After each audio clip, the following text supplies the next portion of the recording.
I thank God for the message that we heard today. मैं परमेश्वर को धन्यवाद देता हूँ जो वचन आज हमने सुना उसके लिए। But today I want to focus on the verse Exodus 32 verse 1 that come make us God who will go before us. मैं निर्गमन 32 का एक वचन से दृष्टि आकर्षित करना चाहता हूँ जहाँ पे लिखा हुआ है कि अब हमारे लिए देवता बना जो हमारे आगे आगे चले। On the first day of the third month after the Israelites left Egypt, on that very day they came to the desert of Sinai. इस्राएलियों के मिस्र देश से निकले हुए जिस दिन 3 महीने बीते उसी दिन वे सीनै के जंगल में आए। And during this period they saw many miracles from God. और उस समय के दौरान वे लोग परमेश्वर के बहुत सारे चमत्कारों को देखे। Then Moses met God on the mount and God said to him. और मूसा पर्वत पर परमेश्वर से मुलाकात किया और परमेश्वर ने उससे कहा, If the Israelites obey me fully and keep my covenant, यदि सारे इस्राएली मेरे मानोगे तो और मेरी वाचा का पालन करोगे, then out of all nations you will be my treasured possession. तो सब लोगों में से तुम ही मेरा निज धन ठहरोगे। And you will be for me a kingdom of priests and a holy nation. और तुम मेरी दृष्टि में याजकों का राज्य और पवित्र जाति ठहरोगे। It is chapter 19. And the last verse says, so Moses went down to the people and told them what God had spoken. निर्गमन 19 का 5-6 के अंतिम हिस्से में देखते हैं कि मूसा पर्वत से उतरा और लोगों से सारी बातों को बताया। Exodus last verse, Exodus 19 last verse. निर्गमन 19 का अंतिम हिस्सा में। And after that Exodus 20, God says that I am the Lord your God who brought you out of Egypt. निर्गमन 20 में हम देखते हैं कि परमेश्वर कहता है कि मैं I'm your God who brought you out of Egypt. परमेश्वर उनसे कहता है कि उन लोगों में कहता है मैं तेरा परमेश्वर यहोवा हूँ जो तुझे दासत्व के घर अर्थात मिस्र के देश से निकाल लाया है। Yeah, and next said that you shall no other God before me. और फिर वो कहते हैं कि तू मुझे छोड़ दूसरों को ईश्वर करके ना मानना। And do not make yourself God of silver or gold. और तुम अपने लिए चांदी या सोने से देवताओं को ना गढ़ लेना। And followed by the chapter we saw the details of Moses that many laws that God told him. इसके आगे हम देखते हैं कि बहुत सारे आज्ञा को परमेश्वर उनको देता है। And Exodus 24:15 onwards that Moses went up again to the mount to receive the design of the tabernacle and two tablets of stone that God had written by his own finger. इसके आगे 24वें अध्याय में हम देखते हैं कि परमेश्वर के आज्ञा के अनुसार मूसा फिर से पहाड़ पर जाता है और निवास स्थान और उसके सब सामान का नमूना और साथ ही पत्थर के 2 पटिया जो परमेश्वर की उंगली द्वारा लिखी हुई थी उनको लेने के लिए। And God, the glory of Lord settled on the Mount Sinai. और परमेश्वर के तेज ने सीनै पर्वत पर निवास किया। And to the Israelites, the glory of Lord looks like a consuming fire on the top of the mountain. इस्राएलियों की दृष्टि में परमेश्वर का तेज पर्वत की चोटी पर प्रचंड आग के समान दिखाई पड़ता था। And we know that the Moses stayed there on the mountain 40 days and 40 nights. और हम जानते हैं कि मूसा पर्वत के ऊपर 40 दिन और 40 रात रहा। And Exodus 32 beginning that when the people saw that Moses was no longer so long to coming down from mountain, they gathered around Aaron. जैसे 32 अध्याय के आगे हम देख पाते हैं कि जब लोगों ने देखा कि मूसा को पर्वत से उतरने में देर हो रही है तो वे हारून के पास इकट्ठे हुए and said, come make us God who will go before us. और हारून से कहने लगे अब हमारे लिए देवता बना जो हमारे आगे आगे चले। And another phrase that we don't know what happens to Moses. आगे कहता है कि क्योंकि हम नहीं जानते हैं कि मूसा का क्या हुआ। Aaron was the leader at that time for the Israelites in the absence of Moses. मूसा के अनुपस्थिति में उस समय हारून इस्राएलियों का अगुवा था। Without hearing from God, only for the public demand, he gave suggestion to make golden calf for worship. परमेश्वर से कुछ सुने बिना ही सिर्फ लोगों के मांग को पूरा करने के लिए हारून ने दंडवत करने के लिए उन्हें एक सोने का बछड़ा बनाने का परामर्श दिया। And Exodus 32:4 verse 8, they said, "These are your gods, Israel, who brought you out of Egypt." और चौथे वचन में हम देखते हैं कि फिर वे कहने लगे, हे इस्राएल, तेरा ईश्वर जो तुझे मिस्र देश से छुड़ा लाया है वो यही है। Whereas God told them just a few days before that in Exodus 20 verse 1 said, "I am your Lord, your God, who brought you out of Egypt." जबकि परमेश्वर ने कुछ समय पहले ही उनसे कहा था निर्गमन 20:1 में कि मैं तेरा परमेश्वर यहोवा हूँ जो तुझे मिस्र देश से निकाल ले आया। And they forget their deliverance through the real God within a very short time. सच्चे परमेश्वर द्वारा किए गए उनके छुटकारे को वो थोड़े समय में ही भूल गए। They are asking for a God which will guide them to solve their problem. वे एक देवता की मांग कर रहे थे जो उनकी अगुवाई करेगा और उनके समस्याओं का समाधान करेगा। It shows that they are not the atheists. ये इस बात को दर्शाता है कि वे नास्तिक नहीं थे। They want to worship, वे उपासना करना चाहते थे, but without submitting to God. लेकिन परमेश्वर के अधीनता में समर्पित हुए बिना ही। In this guise of worship, they were actually pleasing themselves, not God. In this guise worship, they were actually pleasing themselves. उपासना करने के आड़ में दरअसल वे खुद को ही प्रसन्न कर रहे थे, परमेश्वर को नहीं। In the New Covenant, sometimes we saw that we are not atheists. नई वाचा के अंदर में कई बार हम भी ये दिखावा करते हैं कि हम नास्तिक नहीं हैं। We worship God attending church activities regularly. हम तो परमेश्वर की उपासना करते हैं, चर्च में सभी कार्यक्रम में नियमित रूप से हम हिस्सा लेते हैं, but not depending on God. लेकिन परमेश्वर पर निर्भरशील नहीं होते। In the guise of worship, sometimes we too want to please ourselves by attending church activities, feast, sometimes festival, music, talent show, and many other things. आराधना करने के आड़ में कई बार हम भी खुद को ही प्रसन्न करना चाहते हैं, जैसे कि चर्च के अंदर पर्व, भोज, संगीत या कई सारे टैलेंट प्रोग्राम जो दुनिया की बातों के द्वारा खुद को हम प्रसन्न करना चाहते हैं। But God says that we must worship Him in spirit and truth. लेकिन प्रभु कहता है कि हमें आत्मा और सच्चाई से आराधना करनी चाहिए। Sometimes we also depend too much depend on our material God, like a job, wealth, or the contact of many people to solve our problem. कई बार हम हमारे भौतिक ईश्वरों जैसे कि हमारी नौकरी, हमारी दौलत और हमारे जान पहचान के लोगों के ऊपर निर्भरशील होते हैं कि वे हमारे समस्याओं का समाधान करेंगे। Like the Israelites who depends on the golden calf.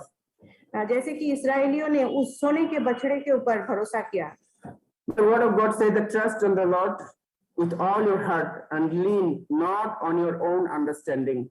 पर वचन कहता है कि तुम अपने पूरे हृदय से परमेश्वर पर भरोसा करना, अपने समझ का सहारा ना लेना।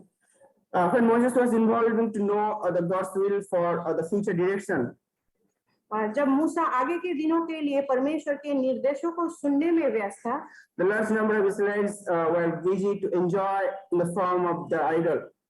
वे बड़ी संख्या में इजरायली लोग उस मूर्ति के ढाले जाने पर आनंद मनाने में व्यस्त थे। When Moses was delaying to come down, they were not helplessly dependent on God to guide them. जब मूसा को पर्वत से उतरने में जब देर हो रही थी, तो वे असहाय रूप से परमेश्वर पर भरोसा नहीं कर रहे थे। In this situation, they did not pray for Moses. इन हालातों में वे मूसा के लिए प्रार्थना नहीं किए। They might think that Moses was died. शायद वे सोच रहे होंगे कि उस पहाड़ पर मूसा की मृत्यु हो गई होगी। Sometimes we do not pray for our spiritual leaders who are spiritually battling to save us from the various attacks of Satan. कई बार हम भी अपने आत्मिक अगुवों के लिए प्रार्थना नहीं करते, जो हमें शैतान के हर एक हमलों से बचाने के लिए हमारे लिए आत्मिक जंग लड़ रहे हैं। The word says that we must pray for our leaders. वचन कहता है कि हमें अपने अगुवों के लिए प्रार्थना करनी चाहिए। I am thinking about myself, whether to solve the problem, am I depend on my material God or completely depend on the living God? मैं अपने आप के बारे में सोच रहा था कि अपने समस्याओं का समाधान पाने के लिए क्या मैं किसी भौतिक ईश्वर पर भरोसा करता हूँ या पूरी रीति से अपने जीवते परमेश्वर पर निर्भर करता हूँ। We know that Psalms 103 verse 7 is really encouraged me many times that God showed the path to Moses, but the people of Israelites were very much happy to see the miracles. हम जानते हैं भजन संहिता 103 का 7 वचन, जिससे मुझे बहुत बार सामर्थ्य मिलता है कि परमेश्वर ने मूसा को अपना मार्ग दिखाया, जबकि इस्राएली लोग सिर्फ चमत्कारों को देखकर ही खुश होते थे। First Corinthians 6 verse 10 says that the God was not pleased to them; they were died at the wilderness. पहला कुरिन्थियों 6 अध्याय का 10वें वचन में हम देखते हैं कि परमेश्वर उनसे संतुष्ट नहीं थे और वे जंगल में मारे गए। So if I stop to listen from God and depend on my material God, I may die spiritually. यदि मैं परमेश्वर की बातों को सुनना छोड़ दूं और किसी भौतिक ईश्वर यानी दुनिया की चीजों पर भरोसा करूं, तो मैं आत्मिक रूप से मेरी मृत्यु हो जाएगी। Moses wanted to lead Israelites completely depends on God. मूसा पूरी तरह से परमेश्वर पर निर्भर होकर इस्राएलियों को अगुवाई करना चाहता था, Not by his own intelligence. अपनी समझदारी से नहीं। I want to lead my small family depend on God. मैं अपने छोटे से परिवार को परमेश्वर पर निर्भरशील होते हुए अगुवाई करना चाहता हूँ, so that I may not deceive like Aaron by the worldly capacity or talent. ताकि मैं हारून के जैसा अपनी योग्यताओं पर भरोसा करके धोखा ना खाऊं। Thank you, brother. Amen.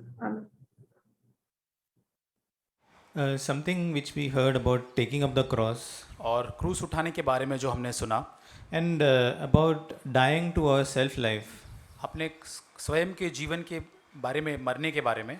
and sometimes I was thinking that hearing this message I can have some wrong concept about dying to myself.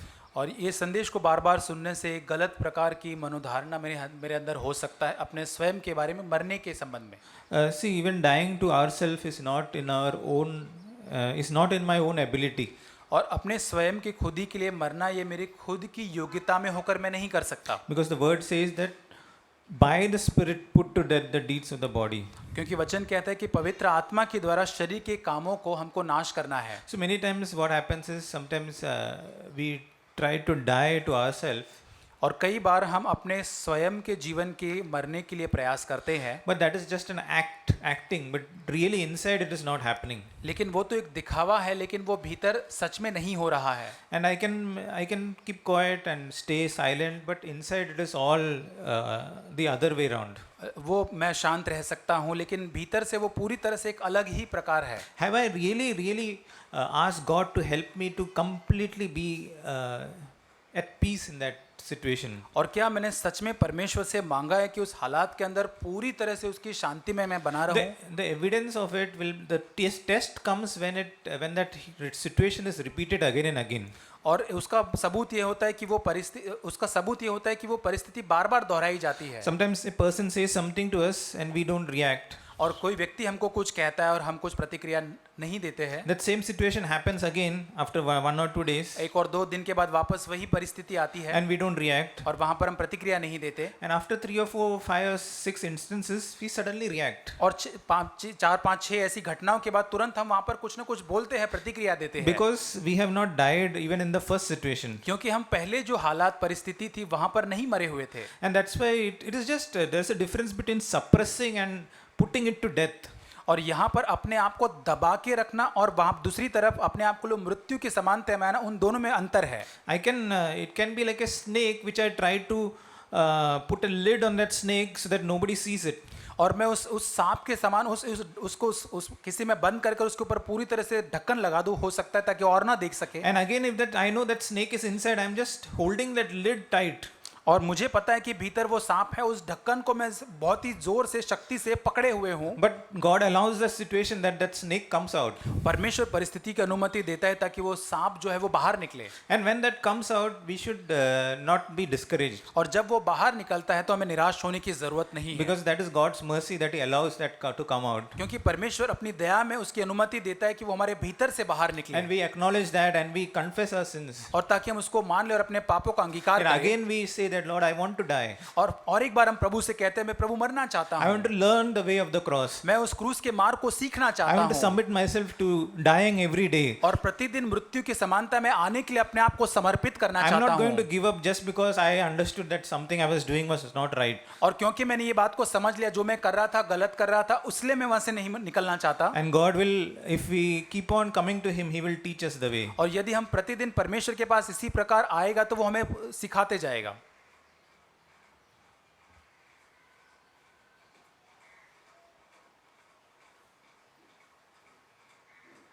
प्रभु का मैं धन्यवाद करता हूँ। एक वचन से मैं प्रभु ने पिछले दिनों में, पिछले सप्ताह में प्रोत्साहित किया, जब हम देख रहे थे कि प्रतिज्ञा की तबीयत ठीक नहीं थी और बहुत ही ज़्यादा ब्लीडिंग उसको हो रहा था। कंटिन्यूस 6-7 दिन उसको ब्लीडिंग हो रहा था, दिन में 15 से 18 बार उसको हो रहा था। और बहुत ज़्यादा हम लोग जब भी उसको देख रहे थे, हम नहीं देख पा रहे थे हर जगह पर। और ये वचन जो प्रभु ने यहाँ पर लिखा है, यूहन्ना उसका 12 अध्याय, इस वचन से मुझे बहुत ही प्रोत्साहन मिला। 24 वचन में, मैं तुमसे सच सच कहता हूँ कि जब तक गेहूं का दाना भूमि में पड़कर मर नहीं जाता वह अकेला रहता है, और परंतु जब वह मर जाता है तो बहुत फल लाता है। और वहाँ पर मैं सोच रहा था, यदि गेहूं के दाने को यदि पता चल जाए कि मेरे मरने से वहाँ पर फल उपजने वाला है, लेकिन वहाँ पर बहुत ही महत्वपूर्ण बात मैंने सीखी कि गेहूं जो है बहुत ही रियल और वास्तविक होना बहुत ज़रूरी है। मैंने बेटी के उन टॉयज़ को कई बार देखता हूँ, बहुत ही असली दिखते हैं लेकिन उसके अंदर कोई वास्तविकता नहीं होता है। और तब मैंने देखा कि इन हालातों से गुजरते हुए मैं परमेश्वर के सामने वास्तविक नहीं बन पा रहा था, जो मेरे भीतर था वो प्रभु के सामने रखने के लिए। और इस वचन से कि उस गेहूं का दाना यदि वास्तविक है और भूमि में पड़कर वो मरता है तब वो फल लाता है। और एक हफ्ते बाद हम बहुत ही जैसे अंदर से जैसे भरे हुए थे उस बात को देखते हुए, उस पीड़ा को, उस बच्चे को देखते हुए। कुछ असर नहीं कर रहा था और रात का समय 11:30-12 बजे थे और हम लोग पूरी तरह से परमेश्वर के सामने अपने आप को उंडेल दिया उस गेहूं के समान कि प्रभु हम पूरी तरह से तेरे सामने रख देना चाहते हैं। जैसे दूसरा इतिहास 20 अध्याय में यहोशापात कहता है कि प्रभु हमारा कुछ भी बस नहीं चलता इस परिस्थिति के सामने कि हम क्या करें, हमें नहीं समझ आ रहा है प्रभु, हम दिन रात 2-3 डॉक्टर है या फिर दवाई है, कुछ समझ नहीं आ रहा है।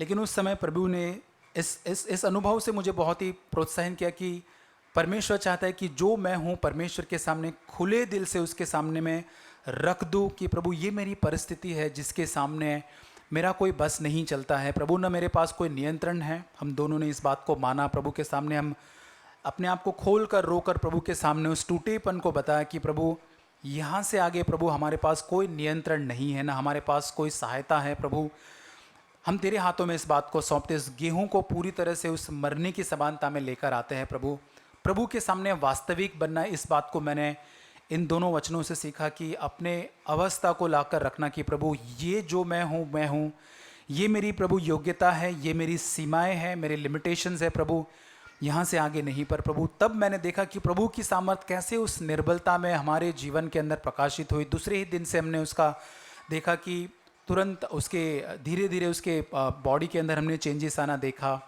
और मैं प्रभु को सारा महिमा देना चाहता हूँ। और एक चीज़ जो मैंने सीखी कि मुझे लगता है कि मैं संगति का भाग बन चुका हूँ, लेकिन अपनी ज़रूरतों को जहाँ पर मुझे निर्भरता दिखानी चाहिए वहाँ पर मैं अपने कलीसिया में अपने भाइयों के साथ उस ज़रूरत को, उस प्रार्थना की विनती को बांटने से कई बार चूकता हूँ या हिचकिचाता हूँ।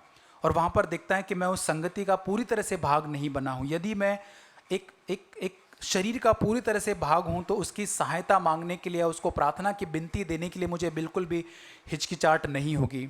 तो इस देह के अंदर यदि मेरा स्थान है या मैं अपनी देह मानता हूँ, इस कलीसिया को, अपनी ज़रूरतों को, अपनी प्रार्थना की विनती को, अपनी कमज़ोरियों को मैं बड़ी आसानी से अपने भाइयों के साथ मैं उसको बांट सकूँगा। ये भी मैंने इस बात को सीखा कि प्रभु हमें अनुग्रह दे, मुझे अनुग्रह दे कि इस अनुभव को मैं आगे भी बरकरार रखूँ, न कि केवल संकट आता है या कभी तकलीफ आई तभी मैं उस वचन को सीख रहा हूँ, लेकिन निरंतर मेरा ये अनुभव प्रभु के सामने रहे।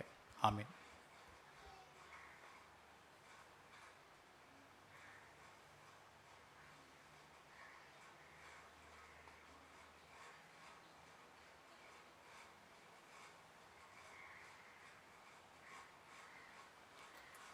We thank God for the words that God spoke to us today. प्रभु का धन्यवाद जो वचन से आज उसने बातें की उसके लिए। I was just thinking that these words, let it not remain in our minds, मैं सोच रहा था ये वचन केवल हमारे दिमाग में ना बने रहे, because we hear a lot of messages all through the week, पूरे सप्ताह के बीच में हम बहुत सारे संदेशों को सुनते हैं constantly listening to messages. और निरंतर हम संदेशों को सुनते जाते हैं। But I want to pray that Lord, let not me become a man with lot of head knowledge. हमारी यही प्रार्थना इच्छा रहे कि प्रभु मैं ऐसा व्यक्ति नहीं बनना चाहता जो दिमाग के अंदर बहुत सारे ज्ञान को संग्रह करके रखता है, That I have an answer to everyone, that the moment I can give that answer, yeah, I know the answer of everything. और ताकि जो कोई कुछ पूछता है उस परिस्थिति, उस समस्या, उस बात का उत्तर देने के लिए मेरे पास वो वचन हो, इसलिए नहीं। The word of God says, flesh profits nothing. It is the spirit that gives life. और वचन कहता है कि शरीर से तो कोई लाभ नहीं, पर आत्मा है वही जीवन देता है। If I don't live depending on the Holy Spirit, all my advice to others will be of no use. और यदि मैं पवित्र आत्मा पर निर्भर जीवन नहीं जीता तो औरों को देने वाली सलाह कोई काम की नहीं है। Before I give anything, any help to anyone, am I depending on God? Lord, tell me what I should say. I know many things, but what is the right thing that I should say? और औरों को सलाह देने से पहले क्या मैं परमेश्वर के ऊपर निर्भर होता हूँ कि प्रभु मुझे क्या एक सही समय पर सही शब्द कहना चाहिए उस भाई को प्रोत्साहित करने के लिए। Am I acting like an expert? I know everything. और क्या मैं एक माहिर व्यक्ति हूँ जो एक्सपर्ट होता है उसके प्रकार मैं वहां पर दिखावा कर रहा हूँ। I have an answer for everything. Is that the attitude? और क्या हर बात के लिए मेरे पास उत्तर है, उस प्रकार का मेरा रवैया होता है। Or from the heart I say, Lord, I am a zero. I need your help. और यह अपने हृदय से मैं कहता हूँ प्रभु मैं तो शून्य हूँ, मुझे तेरी मदद की जरूरत है। I might give some help which will be of absolutely no use to that person. और मैं शायद ऐसे उस व्यक्ति की सहायता करने की कोशिश करूंगा जो उसको बिल्कुल भी काम में नहीं आएगा। It might be maybe to impress that person, see how much of the Bible I know. और शायद उस व्यक्ति को प्रभावित करने के लिए मैं ये करूंगा शायद कि कितना अधिक मैं बाइबल के ज्ञान को जानता हूँ। Lord, I want to humble myself. Lord, I want to listen to that voice that says what I should say in this moment. और मैं अपने आप को नम्र कहना चाहता हूँ कि तेरी आवाज को सुन सकूं कि इस क्षण मुझको क्या कहना चाहिए। Let God, as we read that verse, I have been crucified with Christ. और उस वचन में जो हमने सुना कि मैं मसीह के साथ क्रूस पर चढ़ाया जा चुका It is हूँ। no longer I who live, अब मैं जीवित न रहा, but Christ lives in me. पर मसीह मुझ में अब जीवित है। It is not just a death, but the resurrection that Jesus lives in me. और ये केवल मृत्यु नहीं लेकिन वो पुनरुत्थान ही है जो यीशु मसीह मुझ में रहता है। It is a reaction of Christ that comes out of me. और मुझ में से यीशु मसीह की प्रतिक्रिया बाहर आती है। It is not just keeping quiet, but Christ is coming out of my life. और केवल शांत रहना उतना ही नहीं लेकिन मसीह जो है मुझ में से बाहर बहता है। From the innermost being, that rivers, that life of Jesus is coming out. और मेरे हृदय की गहराई में से वो जीवन के जल की नदियां यीशु की जो है वो बाहर निकलती बहती है। That is why it's so important to be filled with the Holy Spirit, that the life of Jesus will be in us.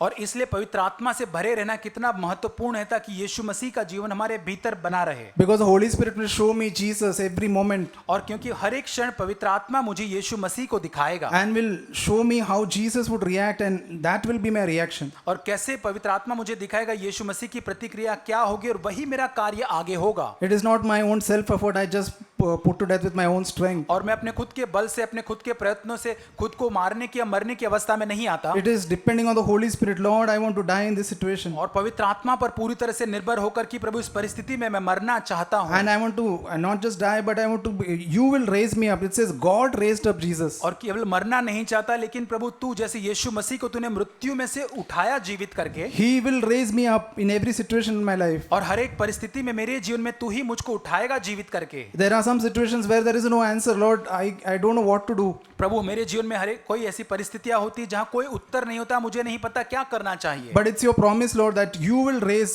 those who humble themselves. और प्रभु तेरी प्रतिज्ञा है कि जो अपने आप को नम्र करते हैं उनको तू उठाएगा। So I want to do my part of humbling myself. मैं अपना भाग जो अपने आप को नम्र करने का मैं करना चाहता हूँ। You are faithful to do the part that you will raise me up. और तू तेरा भाग जो है मुझे उठाने का मुझे उसके लिए करने के लिए विश्वास योग्य है। You will raise me up to overcome that situation. और उस परिस्थिति में विजय पाने के लिए प्रभु तू मुझे उठाने के लिए विश्वास योग्य His है। grace is sufficient for us. तेरा अनुग्रह मेरे लिए काफी है। We can trust God in our every situation in our lives. हर एक परिस्थिति के अंदर हमारे जीवन में हम परमेश्वर पर भरोसा कर सकते हैं। Sometimes in offices, it is some people are like leader, like a boss. और कई बार हो सकता है ऑफिस के अंदर कई ऐसे लोग या बॉस हो सकते हैं। So sometimes it's difficult to how to manage those who are under us.